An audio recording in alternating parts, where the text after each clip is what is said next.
In this video, I'm going to be showing you my 2024 workflow for processing astrophotography images in PixInsight.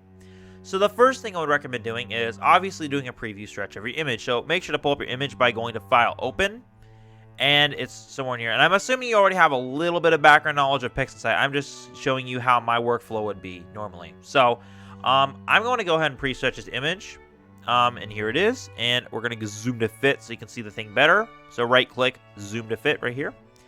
And as you can see, this already looks pretty decent. Did some, I stacked this in PixInsight, and you can see it already did a little bit of high and low scale pixel reduction. You can see that clearly right here.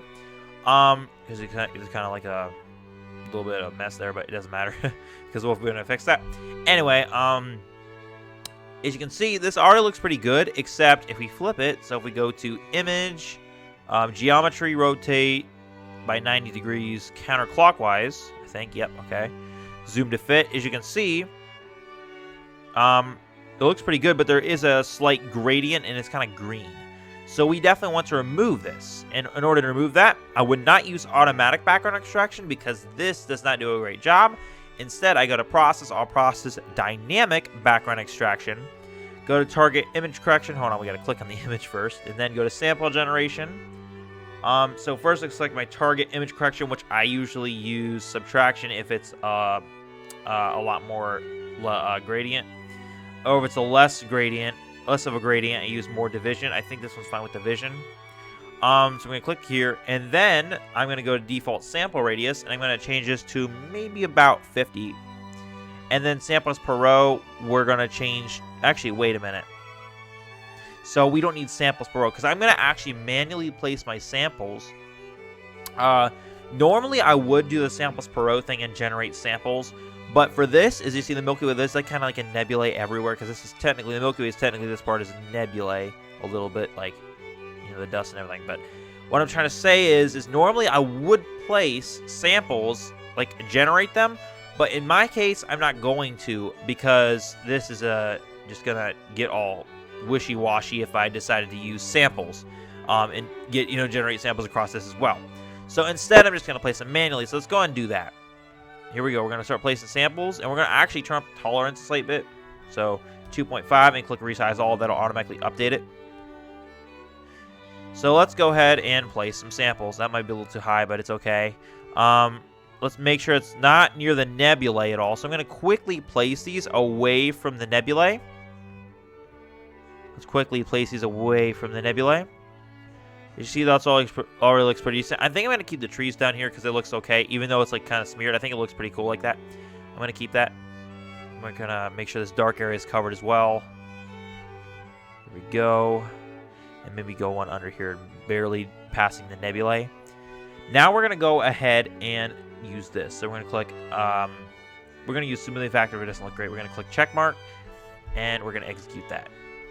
And we're going to go ahead and do an auto stretch.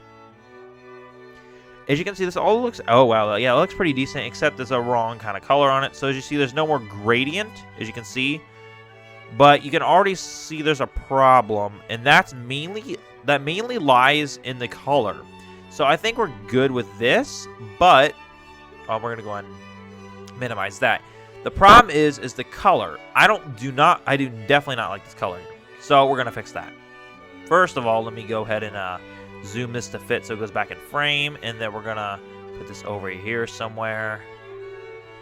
Over here, move this back over here, and then the next thing we're going to do is, I said, adjust color. And I don't really use photometric for the Milky Way because I don't think it works well for the Milky Way because you can't really do that. It's really hard to mess with it when it's a Milky Way. So let's just do regular color calibration. Just let it color calibrate itself. Because you normally would use photometric, except I can't because it's the Milky Way. But here we go. That looks a lot better. Let's just go ahead and do the, auto stretch. There we go. Oh yeah, a ton better already. Now we're going to use process, all process background neutralization, and that is right here, just to get rid of a little bit of the offsets in the background. Now we're going to close out a dynamic background extraction. As you see, that looks a lot better.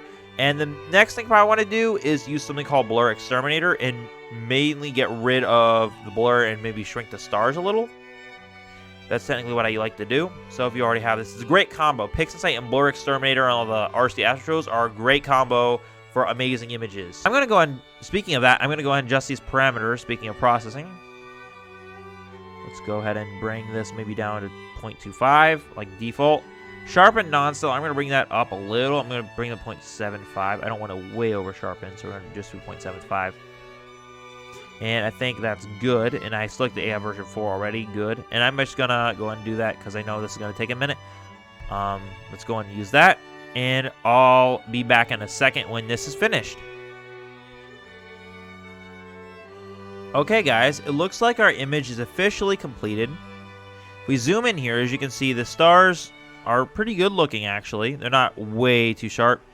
If we go over here a little bit more, as you can see, the nebulae came out a lot more. There is a little bit of halo around here. But for the sake of the tutorial, I don't think it's worth fixing. I think it was just part of the stacking in PixInsight. A little bit of artifacts. Let me see. Undo. Yeah, it was already slightly there, as you can see. Redo. It just amplified it when I sharpened it. But as you can see, that nebulae, it looks a lot better already. As you see, that's a lot sharper, too. That looks much better. All right. That looks cool. All right. Next thing we're going to do is, I think we're ready to stretch it. So let's go ahead and turn off the automatic preview. Let's go to process, all processes. And the first thing I'm going to do is I'm going to go to something called,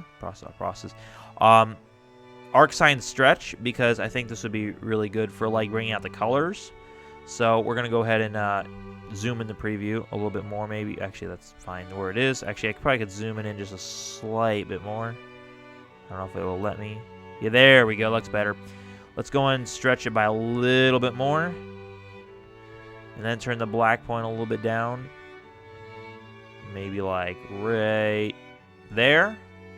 And this should probably bring out a lot of the color. And it'll make the Milky Way look pretty colorful.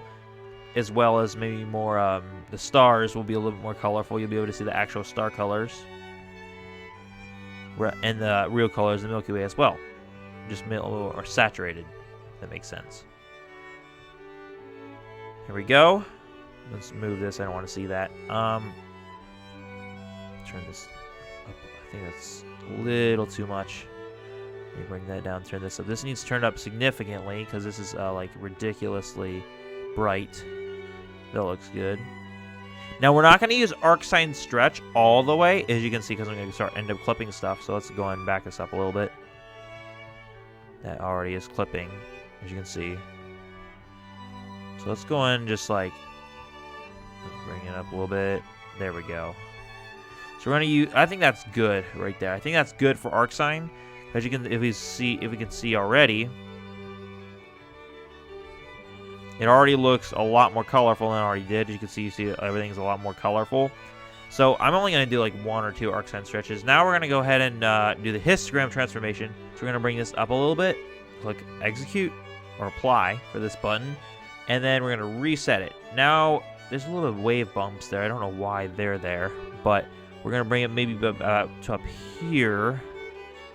That's the most we're going to go. I think that's a tad too dark. So we're actually only going to bring it maybe up to here. Like right there. That's better. Okay, cool. Let's go and stretch it a little bit more. Now, we don't want to go hit that red, the little red line right there. So we're just going to stretch it about right there. Let's see. Oh, yeah, it looks great, actually, so far. We're going to bring this a little bit up. Or, you know, bring the blacks down a little bit. And then bring that up. I think it looks good. I think we're done stretching it. Now, yeah, we'll close that window. We don't need that. Anyway, now that that's stretched, I think the next step is to... probably, I'd say maybe do a little bit of curves. Usually that's what I do to end it.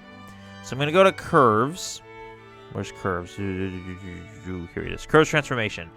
We're going to always turn on real-time preview for curves. The first thing I'm going to do is I'm going to go to the saturation tab because I really think the saturation can be boosted a little bit. I'm going to bring up the saturation. Now we're going to turn the contrast of it a little bit down. Make it a little S-curve here. That will look good right there. Do that. Make it more natural and not oversaturated. Now here's the before, when it was a little less saturated, and here's after. There's a subtle difference here, but zoom in, it's more noticeable, as you see in like the upper area. See, it's very subtle, but it makes a huge difference. Not huge, but it's subtle things us astrophotographers really nitpick. So the only thing I would have left to do is probably crop it or take it into Photoshop. Maybe do a little bit of curves here, so I can do a little bit of a curves transformation, but not in the saturation tab, but in the RGB tab, maybe just to bring it up a slight bit, add some contrast to it. So we're gonna go to this. I'm gonna finally end up with the curves, and then make it a little bit brighter than I want. Right there, as you see, that makes a huge difference. Like histogram transformation couldn't really do this because there's not really that much of adjustability.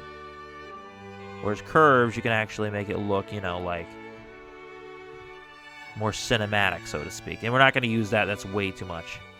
I mean, I could bring it up a slight bit more, but not by that much. I think right there is good. So we're going to go and apply that. Perfect. As you can see, guys, I think that looks pretty good. We can see the nebulae is saturated. You can see the other nebulae right here pretty sharply, even though it's pretty pixelated there.